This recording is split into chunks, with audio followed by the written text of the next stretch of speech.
you're about to see is the core employee self-service diversity screen. It's going to be presented by Tom Costelloe and Louise Bloomfield. And I'm going to hand over to them in a second, but before I do, just to note that if you have any questions throughout the session, please use the chat. So please feel free to engage in the chat. Also, hop on the chat to make comments if you want to. If one of the presenters says something you really enjoy, you can say, I agree with that, and just get engaged in the chat that way. We'll take any questions at the end, obviously, that pop up in the chat, and hopefully try and get to them in the session. And then if we don't, we're also using Google Currents for the event, which we're running alongside, parallel to all of the different sessions. So even from this morning's sessions, we've had good engagement on there with people asking questions afterwards and making comments on the presentation. So we'll send around a link to that as well. Oh, there it is, as if by magic. So that's it from me. So yeah, feel free to engage with the chat and just enjoy the presentation. And now I'll hand over to Tom and Louise. Perfect, thanks a million. Hi everyone, I hope everyone can hear me today. As Jeremy said, my name is Tom Costelloe, and I'm actually one of the EDI project officers here in UCD. And I'm joined by my colleague, Louise Bloomfield, who's a HRIS analyst. We're here to talk to you around the core employee self-service diversity screen and how we both worked remotely and collaboratively in the implementation and the rollout of the screen. Our presentation, we're going to split it into two sections today. So I'm going to talk to you around the tool, why we needed the tool, and some of the benefits and what is next. And then I'm going to hand it over to Louise, who's going to talk more about the project, how we implemented it, and some of the key learnings that we took away from the project. So my first slide, really, I think this really sums up the project. If I was to the project originally took place about a year ago, and if I was to sum it up, I think this quote really sums it up. You cannot improve what you don't measure. Now, before we launched the employee self-service diversity screen, we in the university and in the EDI unit, were able to gather the diversity makeup of those applying for roles within UCD through e-recruitment. However, we noticed that there was a gap. So once you were successful and you became an employee of the university, there was a gap in the data. So we weren't able to get the diversity makeup of our employees. So to plug the gap, what we were doing is we were issuing surveys. So you would have received the culture and engagement survey. You would also, I think about 2 years ago now, you would have received the Athena Swan EDI survey, which was primarily focused on data we needed for the Athena Swan institutional application and also to support our school's application. And what we did is we included diversity details in there. Now, that, as we know, surveys are great and they're brilliant, and it's a great way to plug gaps in our data. However, there are limitations with surveys. And the limitation that we found was that surveys are a snapshot in time. So it's only taking a moment, taking a picture of what's happening at that moment. And also it has a limit. So you're limited to a certain window of time to respond to the survey. So we might say this survey is open from May and we're now going to close it at the end of May. And that's it. So what we wanted to do in the EDI unit and in the university was look at something a little bit more permanent and that was easily accessible to all the university community, so all our employees. And that's where we came up with the employee self-service diversity screen. So what is the diversity screen? So the diversity screen will allow all employees maintain and view their diversity characteristics. Now, a good thing as well, just to point out here, is that UCD is one of the first universities in Ireland to implement an initiative of this sort. So employees are encouraged. They're not, you don't have to do it. It's completely voluntary and it's completely GDPR compliant. You're encouraged to input your characteristics across the 9 equality grounds. So we have them listed here. So gender identity, sexual orientation, date of birth, ethnic orientation, nationality, religion, civil status, family status, and disability. So it's great. So we have this tool now. How can we make this easy for our community within the universities to access it? So the tool, the screen itself sits inside Connect. If you go into Connect and you go to your employee self-service screen, you'll see your little, I always say it's like a little circle with your initials. This is Donald Duck here, our newest employee in UCD. So you click on your icon, so you click on the DD or whatever your initials are, and that will bring you into the next screen. If you look at the left-hand side, and if you scroll down to the bottom just a little bit, you'll see the diversity section. And the diversity section will have 2 pages. So you will have the first page, which would have the majority of the diversity characteristics. And then on the second page, it's dedicated to disability. So we would have disability, and we'd also have the types of disability as well in there. So why is this data so important to the university and to the EDI unit? So it allows us get a better understanding of the diversity makeup of our employees. It also helps us identify where there are areas of underrepresentation or disadvantage and allows us focus in on those areas. It also helps us with prioritizing new policies that need to come into place to support our employee network. Also, any new initiative that we want to do. Also, I think what's really good is it actually keeps us in check. So it's going to help us evaluate the performance, how are we doing when we introduce a policy? Is it actually working? Or when we introduce an initiative, is it working? And this screen will actually allow us to do that. From a data point of view, it supports the Athena Swan application, which I had just said. So currently the Athena Swan focuses primarily on gender. However, as we get better with data within the universities, it's now going to expand to not only gender, but it will also be looking at ethnicity. Recent announcements from the HEA is that we are now expected to report beyond just gender.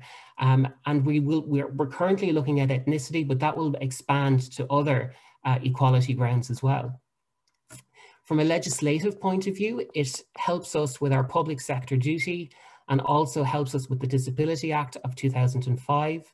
And up to now, we were always using survey data, whereas now we will be able to have actual employee information. Also, what I really want to call out here as well is that this data, when we will be publishing it, it will always be anonymized.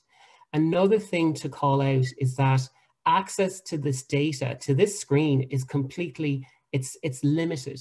So only the EDI unit and HRIS have access to it. And within each unit, only one nominated person has access to it. So for EDI, it's myself, and for HRIS, it's Louise.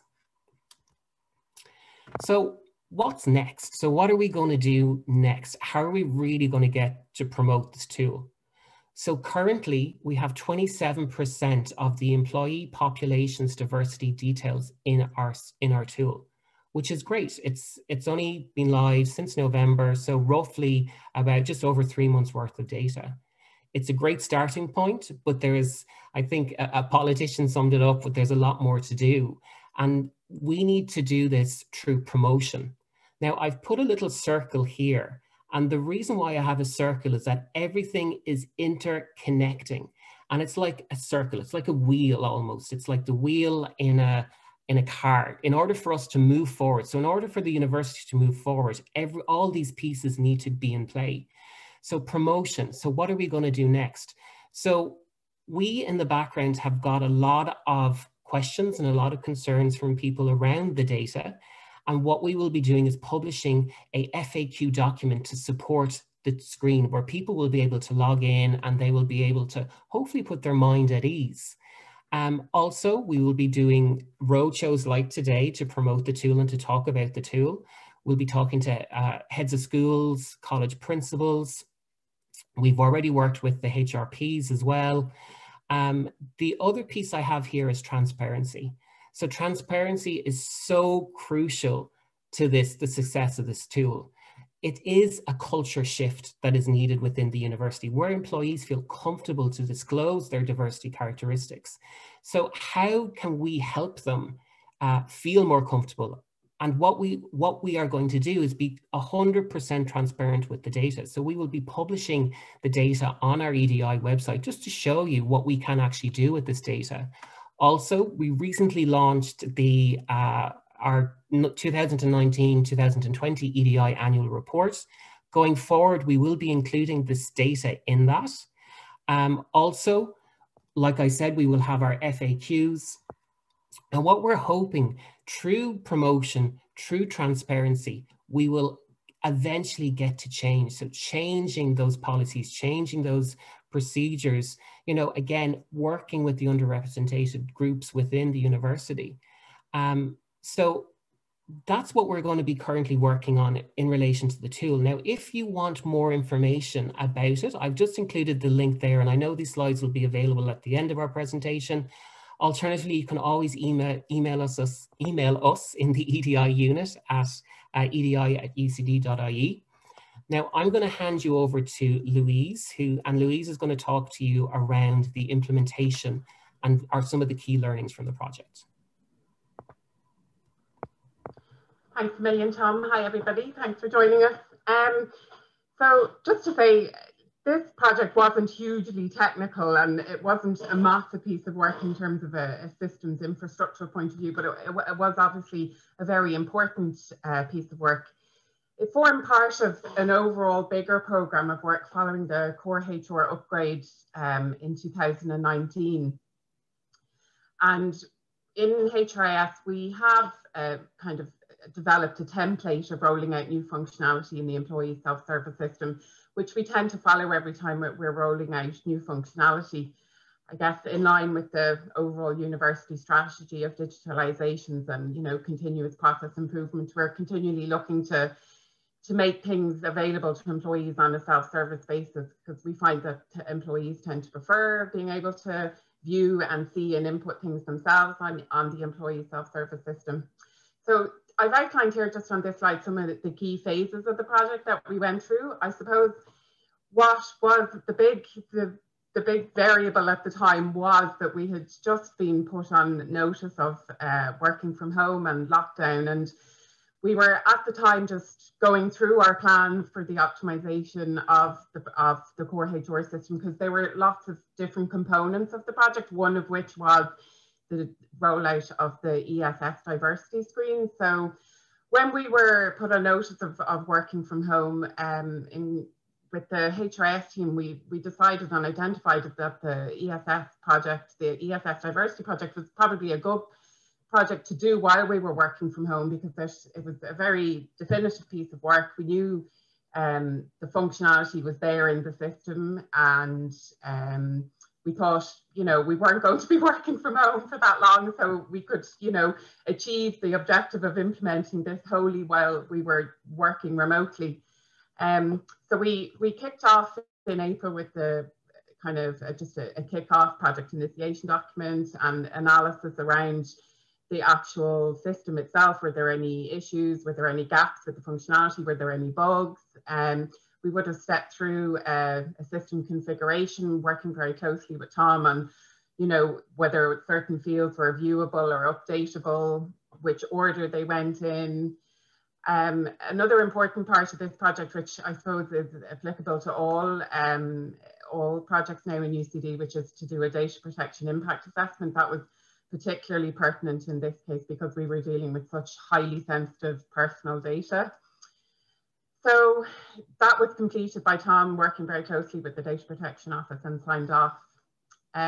Moving on then, we went through user acceptance testing with some external people to HR. So other employees across the university were invited to join the user acceptance testing, and during that time, you know, some people gave their feedback on the ordering or the labeling of some of the fields.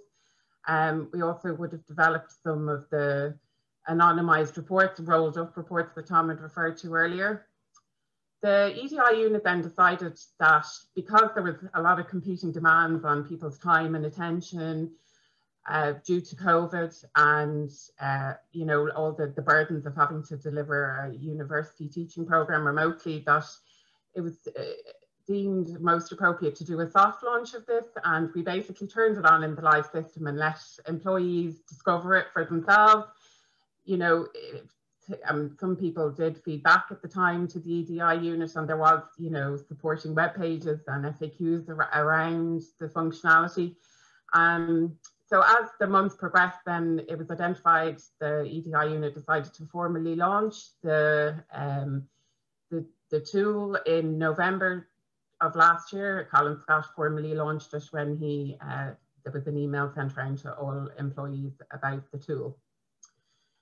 So I guess just with the theme of Work Smarter 21, we decided we would share with you just some of our tips or some of what we discovered about delivering a project remotely like this in these unprecedented times, as people kept calling it at the time. So just to say, this was the first project that the HR team worked on in fully remotely and from beginning, middle to an end. So it was a bit of a learning curve. Some of the things that we undertook to help us get through the project and deliver it successfully. So we decided to increase the frequency of project team meetings and also meetings with the vendor. So that would be Core HR. We had a consultant working with us on the configuration and implementation of the new screens within the employee self-service system. Increasing the frequency of meetings allowed us just, you know, to compensate for potentially some of the informal communications that you would have had if you were physically based in the office. We also found it was important to actually take some time on those meetings to actually just kind of have a chat and touch base with each other and just check in and see how everybody was doing, because as everybody might recall, it was all a bit hairy last March and April with all the remote working and, you know, people getting set up. Not everybody had their equipment with them to begin with. So it was good just to be able to get to know the people that you were working with and just to kind of nurture those working relationships. So we found that quite important. In terms of the communication strategy around the actual project, so we undertook some detailed stakeholder mapping and also early engagement with all the various stakeholders. So there are, you know, various interest groups around the university involved in EDI, and they were all mapped out. Everybody who was a stakeholder in the project was all mapped out, and, you know, given the context of the environment we were working in, an engagement plan was developed. Also, it was very important to have kind of regular check-ins with the EDI manager, Marcelina Fogarty, just to keep her in the loop as to what was going on and how we were getting on with progressing the project. And then in terms of the later stages of the project and, you know, towards the actual go live and rolling it out formally across the university, we followed a detailed communication plan which had input from the HR leadership team, which was important in the context of what else was going on in the university and also what was coming out of HR at the time as well. So probably no surprise to everybody on this call, you know, the use of technology was quite important, you know, maximizing the tools that were available to us. So we used Google Drive for a project folder, I suppose. Some people have issues sometimes on the VPN, which you need to be on to access your typical shared drives, your old-fashioned shared drive. So having a Google Drive project folder enables you to actually bypass having to be on the VPN because you're logging on using your single authentication, your Connect account. Google Forms, we found that quite handy when we did our external UAT. We developed a test script form that when people were asked to log into our test system and review the functionality, we asked them just to complete the test script in Google Forms. So there was a couple of fields and, you know, bish bang wallop, it was in the system and we had their feedback straight away. Google Chat as well, it was important, like if Tom had a quick question or I needed to pick Tom's brains on something, or, you know, typically as a organization, we wouldn't be used to instant messaging like you know, some maybe other private sector organizations, but we definitely found it useful during the execution of the project. And needless to say, we used Google Meet and Zoom. It seemed like a bit of a novelty this time last year, but yeah, obviously now everybody's sick of Google Meets and Zoom. So yeah, so that's pretty much kind of a quick synopsis of how we implemented the project and just some of the learnings that we had from, you know, working collaboratively remotely. So. Thanks, Louise. So as I mentioned at the beginning, the chat's open there, so please feel free to ask any questions that you might have at this point. And I will feed them through to you when they come, if they come in. So thanks a million, Louise and Tom. One of the things that struck me about your presentation when you were talking about it, the stakeholder mapping and the idea of understanding everyone that you were working with, did you find yourselves adopting different approaches to communications or to engaging the stakeholders based on that mapping? Did that throw up any insights that you probably would have missed if you hadn't done that? I can take this one, Louise. So absolutely, I think the whole mapping really helped us, I suppose, from the start of the project, identifying those stakeholders and identifying the types of communication that would have worked. So for example, when we were rolling it out, I'll take our HRPs, for example. We communicated with them via email. However, we also attended their meetings. So we kind of just gave face-to-face, gave a demo so people can actually, I think the biggest thing what we noticed with this screen and this is that we need people to feel comfortable with it, because it is, and I said it earlier on in my presentation, it is a culture shift, and it is something that we really need people to feel confident that we are managing their data, their personal information correctly. So by mapping out those stakeholders, we were able to kind of plan ahead, preempt what the questions were going to be, and preempt how we were going to communicate with them. Yeah, which actually kind of throws up the question from Mark there. Did you get any queries and concerns about confidentiality? I presume you did. Absolutely, we did, and I think, you know, we knew that question was going to come up, and that's why when we are going to we're doing a second wave of rollout, and this second wave is definitely, we're definitely more focusing in on how we are going to be transparent, how we're going to show you that how we will be using your data and how it is only going to be restricted. And I think that's the key to this. The data that you are inputting into this tool is restricted to the EDI unit and to the HRIS. We've even gone further and restricted that access to just myself and Louise. Also, if we are publishing data and we're anonymizing it, if it's less than 10 people in a certain category. So for example, if I take gender identity and we only have 10 people that have filled out that field, we won't be publishing that data because it would be too identifiable. So there are, I suppose, in the back end, there's mechanisms that we have put in place to ensure people feel confident in the data and to ensure people that we are handling their data correctly. Yeah, that's actually something that came up in the comments here. So John O'Connor made a comment earlier about how important the idea of transparency is in making people feel comfortable in that idea of a shift towards providing this kind of information. Is there anything, and actually this struck me on your first slide, Tom, in relation to you can't improve anything if you don't measure. Is there anything that jumps out at you in terms of what kind of improvements you'd be looking at? Is there anything that the data is telling you that you would be looking to move forward with? Anything? Yeah, absolutely. I suppose we have 3 months of data at the moment, and we're kind of wading through it and we're trying to analyze it as well. One of the areas, because the HEA actually, myself and Louise, we put together a returns for the HEA, and the HEA this time round has asked us, I should say, to include ethnicity. And it was actually, first of all, it was so easy that we could actually go into the system and we could actually hit a button and we could get all this data. But I think, you know, when you see the ethnicity breakdown of your employees, it's definitely an area where we do need to focus in on, and it is allowing us do that. In the EDI unit, we have a new subgroup as well, the race and ethnicity subgroup, and we're really focusing in on that. So the data from the from the core ESS diversity screen is really helping us support our subgroups. The other subgroup it's really helping us out with as well as our disability subgroup. So again, we're getting actual data of our employees. We're even gone further with the disability data in the sense that we know what types of disabilities people that are filling out the tool have. So again, that's helping us figure out what policies can we put in place, what initiatives do we need to have to help these people. So it is amazing what we're seeing so far in the data, but I go back to this quote, and I don't know where I heard it, but there is a lot more to do, and we do need to kind of get those, I suppose, the completion rates up so we can actually kind of do a lot more in the university and really make that change.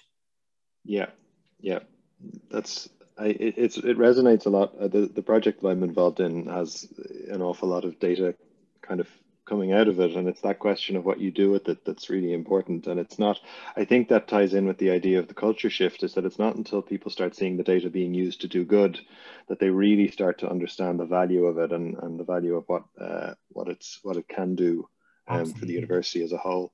Yeah, it would be a shame if we were gathering this data and we just sat with it and we're just like, this is all our data, we're not sharing with anyone.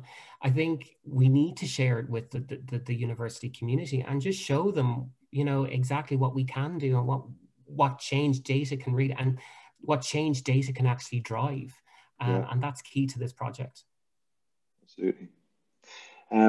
Right, well, I'm conscious of the fact that we're nearly at 3 o'clock, so there's another session coming up. I think we got to the questions that were in the chat. So what we'll do is, I know Emer's been copying over any of the conversations that have been happening into the current so that there's some kind of activity and engagement there. And then if anyone has questions after the fact, they can see the slides, etc. up there. So we might leave it there. I'll just say thank you very much to Tom and Louise. Thank you, Jeremy. Thanks, everyone. Thank you.